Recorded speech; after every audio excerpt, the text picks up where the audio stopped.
हरे राम हरे कृष्णा संगत जी, नमस्कार और सादर प्रणाम। मैं आपका अपना भाई हूं और आज रविवार की इस शुभ संध्या में लेकर आया हूं एक ऐसी रोंगटे खड़े कर देने वाली सत्संग जो सिद्ध करती है कि गुरुजी की शरण में जाने से कैसे काल भी शीश झुकाता है। यह है श्री राजकुमार सिंह की जीवन मृत्यु की गाथा, एक ऐसे व्यक्ति की जो कैंसर की अंतिम स्टेज में पहुंचकर मृत्यु के द्वार पर खड़ा था, लेकिन गुरुजी महाराज के चमत्कारी आशीर्वाद से न सिर्फ जीवनदान पाया बल्कि आज पूर्णतः स्वस्थ होकर दूसरों की सेवा कर रहा है। आज की यह सत्संग उन सभी के लिए है जो गंभीर बीमारी से जूझ रहे हैं। दोस्तों, अगर यह सत्संग आपके दिल को छूती है तो कृपया लाइक बटन दबाना न भूलें और अपने परिवार के साथ जरूर शेयर करें। चलिए सुनते हैं राजकुमार जी की मृत्यु से जीवन की अद्भुत यात्रा। राजकुमार सिंह की सत्संग, कैंसर से पूर्ण स्वास्थ्य तक। नमस्कार संगत जी, मेरा नाम राजकुमार सिंह है। मैं बिहार के पटना शहर में एक छोटा हार्डवेयर का व्यापार करता हूं। मेरी पत्नी सुधा देवी और 2 बेटियां हैं, 20 साल की पूनम और 17 साल की सोनम। संगत जी, कई साल पहले मैं एक सामान्य व्यापारी था। 45 साल की उम्र में मेरा व्यापार अच्छा चल रहा था। बच्चियों की पढ़ाई ठीक से हो रही थी। परिवार खुशहाल था। 2003 की शुरुआत में मुझे लगा कि मेरा वजन लगातार कम हो रहा है। पेट में कभी कभार दर्द रहता था। शुरू में मैंने इसे सामान्य कमजोरी समझा। सुधा कहती थी, राजकुमार जी, आपका वजन बहुत कम हो गया है, एक बार डॉक्टर को दिखा लेते हैं। मैं कहता था, अरे, काम की टेंशन है, कुछ दिनों में ठीक हो जाएगा। लेकिन 3 महीने बाद जब दर्द बढ़ता गया और वजन 15 किलो कम हो गया तो मैं डॉक्टर के पास गया। जांच में चौंकाने वाली खबर। डॉक्टर ने कुछ टेस्ट करवाने को कहा, अल्ट्रासाउंड, सीटी स्कैन और कुछ ब्लड टेस्ट। मुझे लगा कि शायद कोई छोटी मोटी समस्या होगी, लेकिन जब रिपोर्ट्स आई तो डॉक्टर का चेहरा गंभीर हो गया। उन्होंने कहा, राजकुमार जी, मुझे अफसोस है, आपको पेट के कैंसर की 3री स्टेज है। यह सुनकर मेरे पैरों तले जमीन खिसक गई। कैंसर? मैं अपने कानों पर विश्वास नहीं कर पा रहा था। डॉक्टर साहब, यह कैसे हो सकता है? मैं तो बिल्कुल ठीक था, मैंने कांपती आवाज में कहा। डॉक्टर ने कहा, कैंसर शुरू में साइलेंट होता है, अब तुरंत इलाज शुरू करना होगा। कीमोथेरेपी और रेडिएशन दोनों करवाना पड़ेगा। जब मैंने इलाज की फीस पूछी तो डॉक्टर ने कहा 5 से 7 लाख रुपए लगेंगे और फिर भी गारंटी नहीं है। घर जाकर सुधा को बताना सबसे कठिन काम था। जब मैंने कहा कि मुझे कैंसर है तो सुधा बेहोश हो गई। पूनम और सोनम रो रो कर पागल हो गई। पूनम कहती थी, पापा, आप ठीक हो जाएंगे ना? हमें छोड़कर तो नहीं जाएंगे? मैंने हिम्मत दिखाई और कहा, बेटी, पापा जल्दी ठीक हो जाएगा, तुम चिंता मत करो। लेकिन अंदर से मैं टूट चुका था। मैंने इंटरनेट पर कैंसर के बारे में पढ़ा था। पता था कि 3री स्टेज में बचने की उम्मीदें कम होती हैं। रात में सुधा से कहा, सुधा, अगर मुझे कुछ हो जाए तो बच्चियों का ख्याल रखना। सुधा रोकर कहती थी, ऐसी बात नहीं करते, आप जरूर ठीक हो जाएंगे। 5 लाख रुपए का इंतजाम करने के लिए मैंने अपनी दुकान गिरवी रखी और रिश्तेदारों से कर्ज लिया। कीमोथेरेपी शुरू हुई। कीमो का पहला सेशन ही मेरे लिए नरक बन गया। उल्टी, कमजोरी, बाल झड़ना, खाना न पचना, हर तरफ से तकलीफ थी। 2 महीने बाद दोबारा जांच हुई। डॉक्टर ने कहा, कैंसर कम नहीं हुआ है, बल्कि 4थी स्टेज में पहुंच गया है। अब यह लिवर में भी फैल गया है। यह सुनकर मैं पूरी तरह टूट गया। 4थी स्टेज मतलब अंतिम स्टेज। डॉक्टर ने कहा, अब ज्यादा उम्मीद नहीं है, शायद 6 महीने से 1 साल का समय है। आप अपने परिवार के साथ खुशी से समय बिताएं। घर आकर मैंने सुधा को डॉक्टर की बात बताई। सुधा का रो रो कर बुरा हाल था। बच्चियां भी रोज रोती रहती थी। मेरा वजन अब 40 किलो रह गया था, 70 किलो से 40 किलो। मैं हड्डियों का ढांचा बन गया था। चलना फिरना मुश्किल हो गया था। खाना बिल्कुल नहीं लगता था। रात में दर्द के मारे नींद नहीं आती थी। पड़ोसी और रिश्तेदार आकर कहते थे, राजकुमार भाई, हिम्मत रखो। लेकिन मैं देख रहा था कि सबकी आंखों में लाचारी थी। एक दिन पूनम ने रोकर कहा, पापा, मैं आपको खोना नहीं चाहती। आप कुछ भी करके ठीक हो जाइए। उस दिन मैंने तय किया कि मैं हार नहीं मानूंगा। अभी भी कोई न कोई रास्ता होगा। उसी समय मेरे एक पुराने मित्र सत्यदेव आए। उन्होंने मेरी हालत देखकर कहा, राजकुमार, तू डॉक्टरों के भरोसे अपनी जान गंवा रहा है। तो और क्या करूं सत्यदेव? मैंने पूछा। सत्यदेव ने कहा, तुझे गुरुजी महाराज के दर्शन करने चाहिए। तुझे मेयर साथ दिल्ली चलना पड़ेगा। उनकी कृपा से असंभव भी संभव हो जाता है। कैसे गुरुजी हैं वे? मैंने जिज्ञासा से पूछा। सत्यदेव ने बताया, राजकुमार, मैंने अपनी आंखों से देखा है। कैंसर, पैरालिसिस, दिल की बीमारी सब ठीक कर देते हैं। बस सच्चे मन से जाना पड़ता है। पहले तो मुझे लगा कि ये अंधविश्वास है, लेकिन जब डॉक्टर ने जवाब दे दिया था तो मैंने सोचा कि एक बार कोशिश कर लेता हूं। अगले सोमवार सुधा और पूनम के साथ मैं गया। गुरुजी के आश्रम में पहुंचकर देखा कि हजारों लोग बैठे हैं। सभी तरह की बीमारियों वाले लोग थे, लेकिन सबके चेहरे पर आशा थी। लग रहा था कि सबको विश्वास है कि गुरुजी उन्हें ठीक कर देंगे। गुरुजी महाराज का प्रवेश हुआ तो पूरा माहौल दिव्य हो गया। उनके चेहरे पर अद्भुत तेज था। गुरुजी ने सत्संग शुरू किया। संगत जी, जो व्यक्ति सच्चे मन से प्रभु की शरण में आता है, उसकी हर बीमारी दूर हो जाती है। बस विश्वास चाहिए। सत्संग के बाद जब व्यक्तिगत दर्शन का समय आया तो मैं व्हीलचेयर पर गुरुजी के पास गया। गुरुजी ने मुझे देखते ही कहा, राजकुमार, तू बहुत परेशान है। मैं चौंक गया। गुरुजी को मेरा नाम कैसे पता था? मैंने कांपती आवाज में कहा, गुरुजी, मुझे कैंसर की 4थी स्टेज है।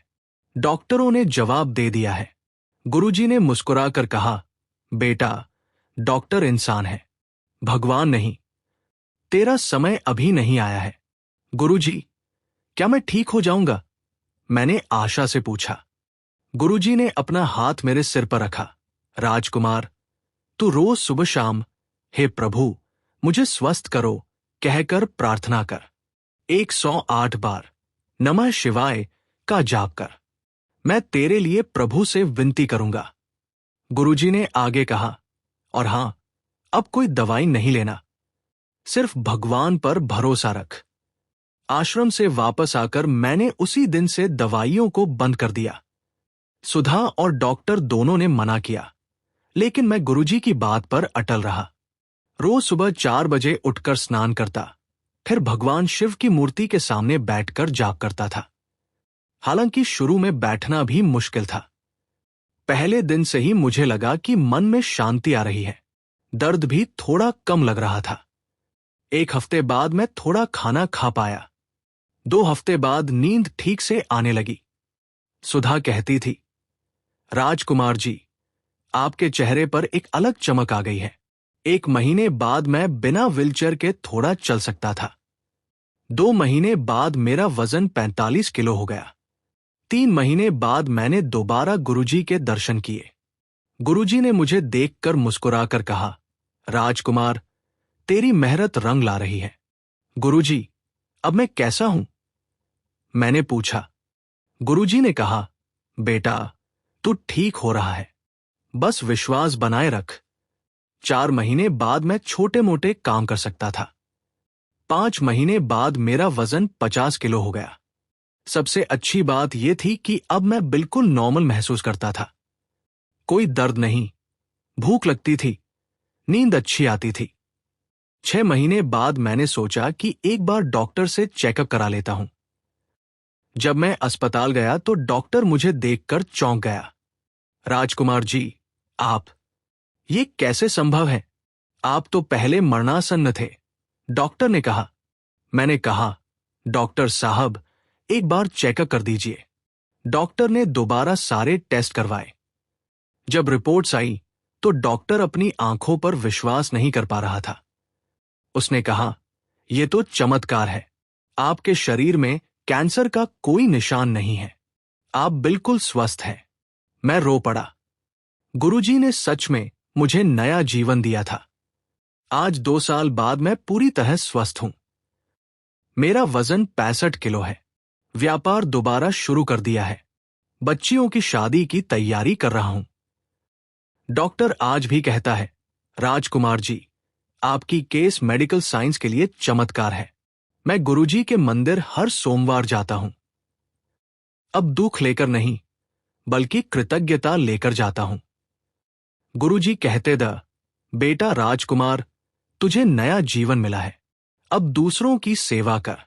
आज मैं आश्रम में बीमार लोगों की मदद करता हूं। उन्हें अपना अनुभव सुनाकर हिम्मत देता हूं।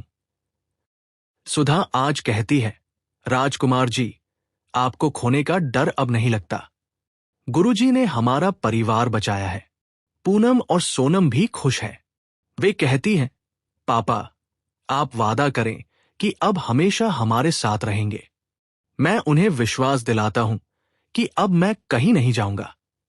रिश्तेदार और पड़ोसी जो मेरी मृत्यु का इंतजार कर रहे थे, आज वे कहते हैं, राजकुमार, तुम्हारे साथ वास्तव में चमत्कार हुआ है। आज मैं समझता हूं कि गुरुजी ने मुझे जो सिखाया वही जीवन का सत्य है। विश्वास की शक्ति दवाई से भी तेज है। भगवान का नाम सबसे बड़ी औषधि है। जब डॉक्टर जवाब दे दे, तब गुरु का सहारा ले। मृत्यु का समय भगवान तय करता है, डॉक्टर नहीं। सच्ची श्रद्धा से हर असाध्य बीमारी ठीक हो सकती है। आज भी जब कोई कैंसर का मरीज मिलता है तो मैं उसे गुरुजी के मंदिर भेजता हूं। संगत जी, अगर आप या आपका कोई प्रिय गंभीर बीमारी से जूझ रहा है तो निराश न हो। डॉक्टरी इलाज के साथ भगवान पर भरोसा रखें। गुरुजी की शरण में जाएं। नियमित प्रार्थना और जाप करें। मन में नकारात्मक विचार न आने दें। विश्वास रखें कि भगवान आपको ठीक करेगा। दोस्तों, ये थी राजकुमार जी की मृत्यु से जीवन की चमत्कारिक सत्संग। अगर यह सत्संग आपको अच्छी लगी तो लाइक बटन दबाना न भूलें। कमेंट में बताएं कि क्या आपके जीवन में भी गुरुजी की कृपा से कोई स्वास्थ्य चमत्कार हुआ है। इस वीडियो को उन लोगों के साथ शेयर करें जो गंभीर बीमारी से जूझ रहे हैं। हो सकता है यह सत्संग उन्हें भी नया जीवन दे दे। अगली बार फिर मिलेंगे एक नई जीवनदायी सत्संग के साथ।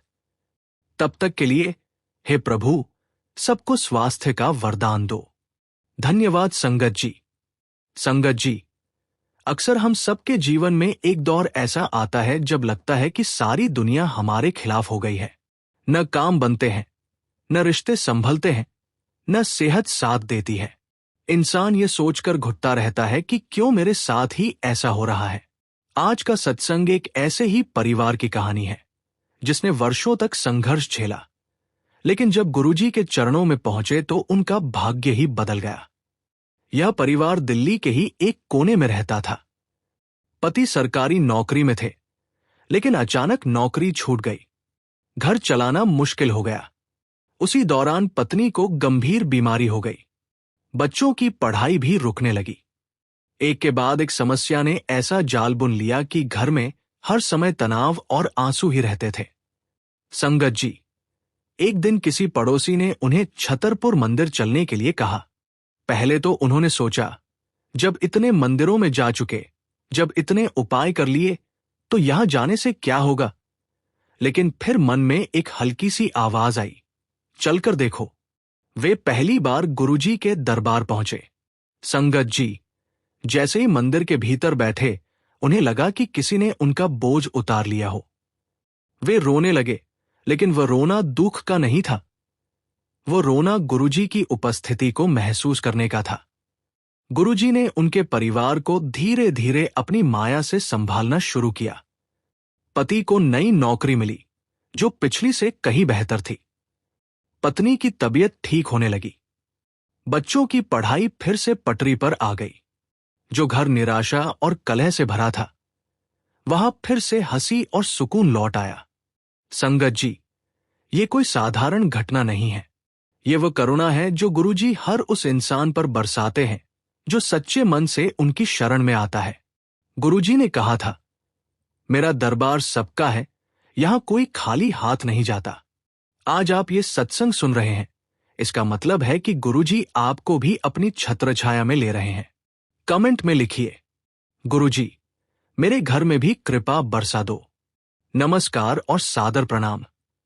मैं आपका अपना भाई हूं और आज रविवार की इस पावन संध्या में लेकर आया हूं एक ऐसी हृदय स्पर्शी सत्संग जो सिद्ध करती है कि गुरुजी महाराज 2007 में अपने भौतिक स्वरूप छोड़ने के बाद भी अपने सच्चे भक्तों की रक्षा करते रहते हैं।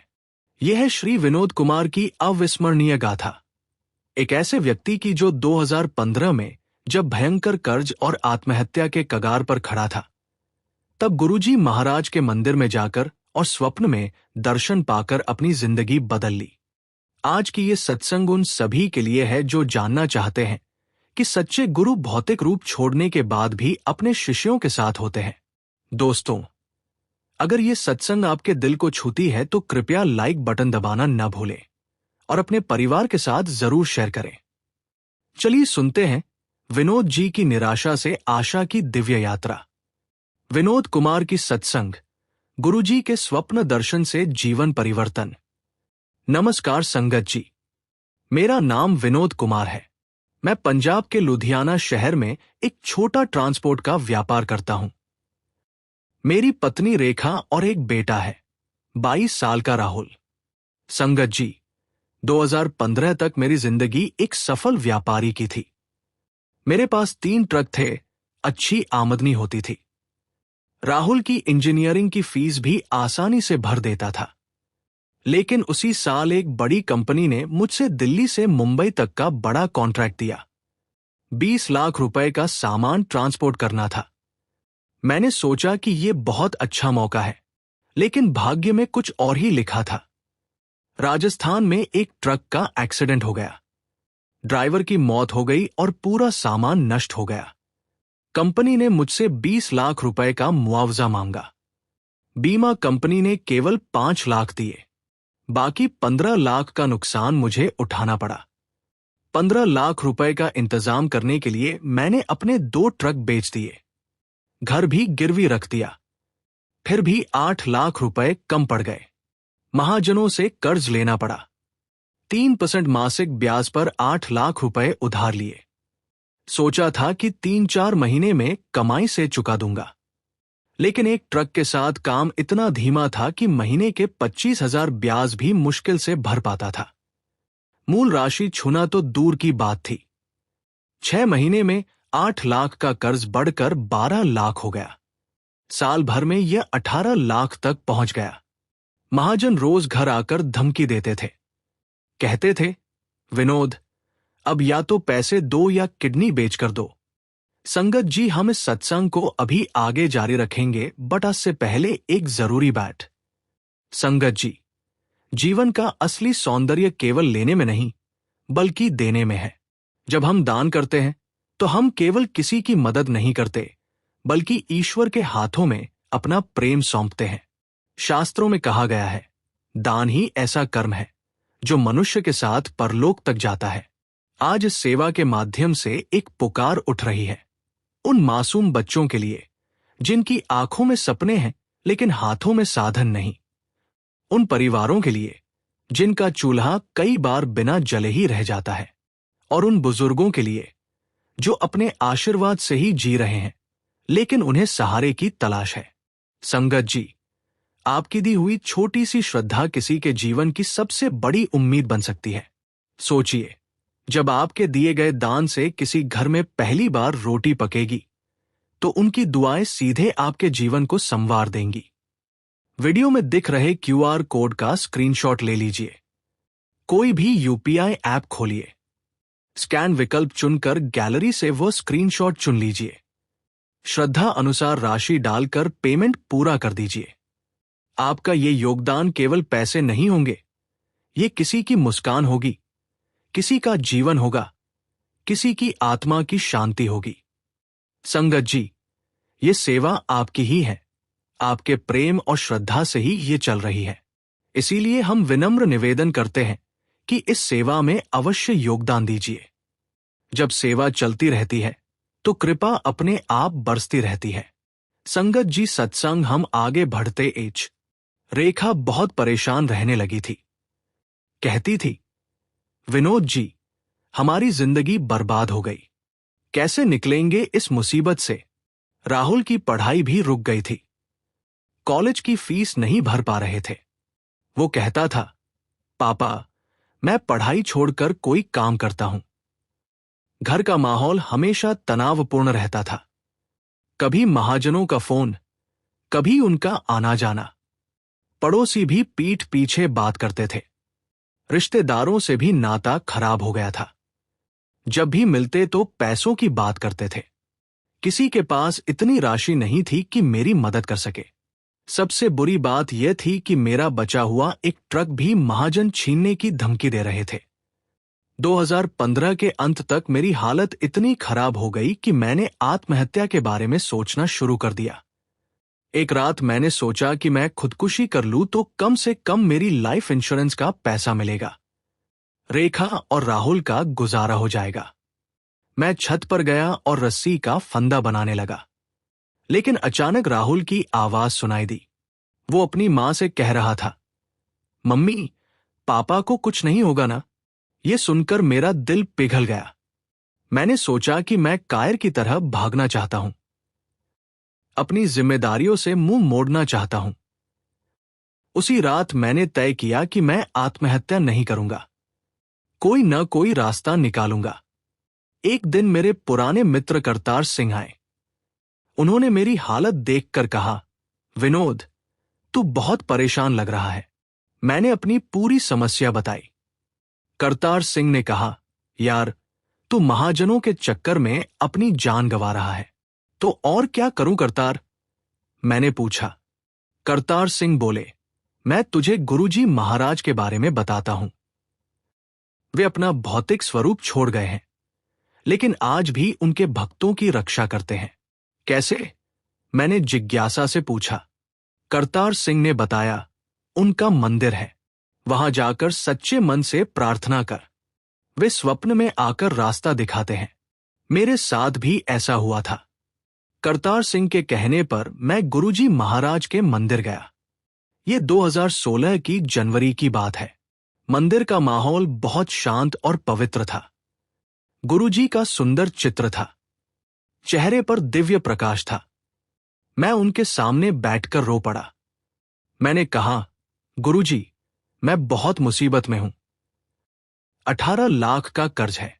पूरा परिवार परेशान है। आप अगर सच में हैं तो मेरी मदद करें। मैंने पूरे दिल से प्रार्थना की। लगा कि गुरुजी मेरी बात सुन रहे हैं। एक अजीब सी शांति मन में आई। मंदिर में बैठी कुछ संगत ने कहा, बेटा, गुरुजी महाराज आज भी अपने भक्तों की सुनते हैं। तू सच्चे मन से आया है, जरूर कुछ रास्ता मिलेगा। मैंने तय किया कि अब रोज यहां आकर प्रार्थना करूंगा। लगातार एक सप्ताह मंदिर जाने के बाद एक रात मुझे स्वप्न आया। गुरुजी महाराज मेरे सामने खड़े थे, बिल्कुल वैसे ही जैसे मंदिर में उनका चित्र था। गुरुजी ने मुस्कुराकर कहा, विनोद, तू बहुत परेशान है। मैंने सपने में कहा, गुरुजी, आप सच में हैं। मैं तो आपको केवल आपके स्वरूप में देखा था। गुरुजी ने कहा, बेटा, मैं तो हमेशा अपने भक्तों के साथ हूं। तू चिंता मत कर, तेरी समस्या का हल है। कैसे गुरुजी? मैंने पूछा। गुरुजी ने कहा, तू कल दिल्ली जा। वहां तुझे एक बड़ा कॉन्ट्रैक्ट मिलेगा। लेकिन इस बार लालच मत करना। छोटे छोटे कॉन्ट्रैक्ट लेना। सुबह जब आंख खुली तो मुझे लगा कि यह कोई सामान्य सपना नहीं था, बहुत वास्तविक लगा। उसी दिन मैंने रेखा से कहा, मैं दिल्ली जा रहा हूं। गुरुजी ने सपने में कहा है। रेखा ने कहा, विनोद जी, सपने में? आप ठीक तो है ना? मैंने कहा, रेखा, मुझ पर विश्वास रख। गुरुजी ने वादा किया है। दिल्ली पहुंचकर मैं ट्रांसपोर्ट कंपनियों में गया। 2 दिन तक कोई काम नहीं मिला। तीसरे दिन एक कंपनी के मालिक ने कहा, आप लुधियाना के हैं? वहां कोई अच्छा ट्रांसपोर्टर चाहिए था। उसने मुझे एक कंपनी का नाम दिया। मैं वहां गया तो मालिक ने कहा, हमें छोटे छोटे कॉन्ट्रैक्ट के लिए भरोसेमंद ट्रांसपोर्टर चाहिए। यह सुनकर मुझे गुरुजी की बात याद आई। उन्होंने कहा था कि छोटे कॉन्ट्रैक्ट लेना। मालिक ने कहा, पहले हम आपको 2 लाख के कॉन्ट्रैक्ट देंगे। अगर काम अच्छा रहा तो बड़े कॉन्ट्रैक्ट भी मिलेंगे। उस कॉन्ट्रैक्ट से मुझे 30,000 रुपए का मुनाफा हुआ। कंपनी वाले खुश हुए और दूसरा कॉन्ट्रैक्ट दे दिया। 2 महीने में मैंने 1 लाख रुपए कमाए। महाजनों को थोड़े थोड़े पैसे वापस करने लगा। 6 महीने में मेरी आर्थिक स्थिति सुधरने लगी। अब मैं महीने के 50,000 कमा रहा था। कर्ज भी धीरे धीरे कम हो रहा था। राहुल की पढ़ाई भी दोबारा शुरू हो गई। रेखा भी खुश रहने लगी। रोज शाम को मैं गुरुजी के मंदिर जाकर शुक्रिया अदा करता था। 6 महीने बाद दोबारा गुरुजी ने स्वप्न में दर्शन दिए। इस बार उन्होंने कहा, विनोद, अब तू दूसरा ट्रक खरीद सकता है। मैंने कहा, गुरुजी, अभी भी 10 लाख का कर्ज बचा है। गुरुजी ने कहा, बेटा, डरना नहीं। व्यापार बढ़ाना पड़ेगा तभी कर्ज उतरेगा। लेकिन इस बार सब कुछ नकद में करना। उधारी का चक्कर मत पड़ना। सुबह उठकर मैंने अपनी बचत के पैसों से एक सेकंड हैंड ट्रक खरीदा। 2 ट्रक के साथ अब मेरी कमाई दोगुनी हो गई। 1 साल में मैंने 8 लाख रुपए कर्ज चुका दिया। 2018 तक मैंने सारा कर्ज चुका दिया। इसके अलावा 2 और ट्रक भी खरीद लिए थे। राहुल ने इंजीनियरिंग पूरी कर ली थी और मेरे व्यापार में हाथ बंटाने लगा था। घर का माहौल फिर से खुशियों से भर गया। रिश्तेदार और पड़ोसी भी कहते थे, विनोद, तुमने कैसे इतनी बड़ी मुसीबत से निकला? मैं कहता था, गुरुजी महाराज की कृपा है। उन्होंने मुझे डूबने से बचाया। सबसे अच्छी बात यह थी कि अब मैं किसी का कर्जदार नहीं था। अपने दम पर खड़ा था। 2019 में गुरुजी ने तीसरी बार स्वप्न में दर्शन दिए। इस बार उन्होंने कहा, विनोद, अब तू दूसरों की भी मदद कर। कैसे गुरुजी? मैंने पूछा। गुरुजी ने कहा, जो लोग कर्ज में डूबे हैं उनकी मदद कर। उन्हें भी मेरे पास भेज। तेरी तरह उनकी भी मदद करूंगा। इसके बाद से मैंने जरूरतमंदों की मदद करना शुरू कर दिया। जो लोग ट्रांसपोर्ट के काम में आना चाहते थे उन्हें छोटे कॉन्ट्रैक्ट दिलवाता था। कई लोगों को गुरुजी के मंदिर भी ले जाता था। उन्हें भी गुरुजी के स्वप्न दर्शन होते थे। आज 2025 में मेरे पास 8 ट्रक हैं। राहुल ने शादी भी कर ली है। हमारा एक अच्छा व्यापार है। लेकिन सबसे बड़ी बात यह है कि मैं रोज गुरुजी के मंदिर जाता हूं। वहां दूसरे परेशान लोगों की मदद करता हूं।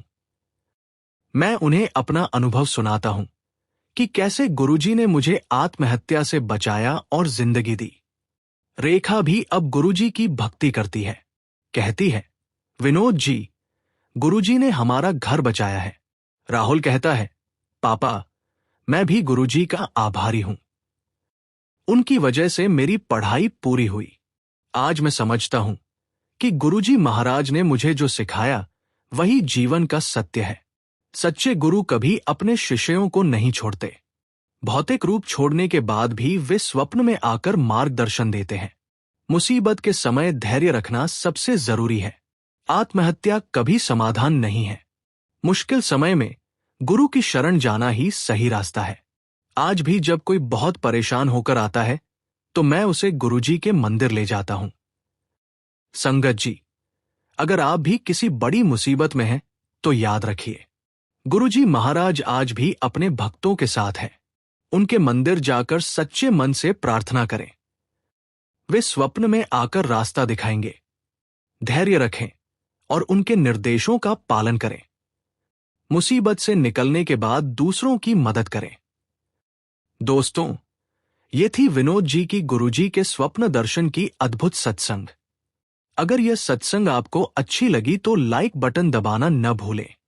कमेंट में बताएं कि क्या आपको भी कभी गुरुजी के स्वप्न दर्शन हुए हैं। इस वीडियो को उन लोगों के साथ शेयर करें जो मुसीबत में हैं। हो सकता है यह सत्संग उन्हें भी गुरुजी तक पहुंचा दे। अगली बार फिर मिलेंगे एक नई दिव्य सत्संग के साथ। तब तक के लिए जय गुरुजी। धन्यवाद संगत जी।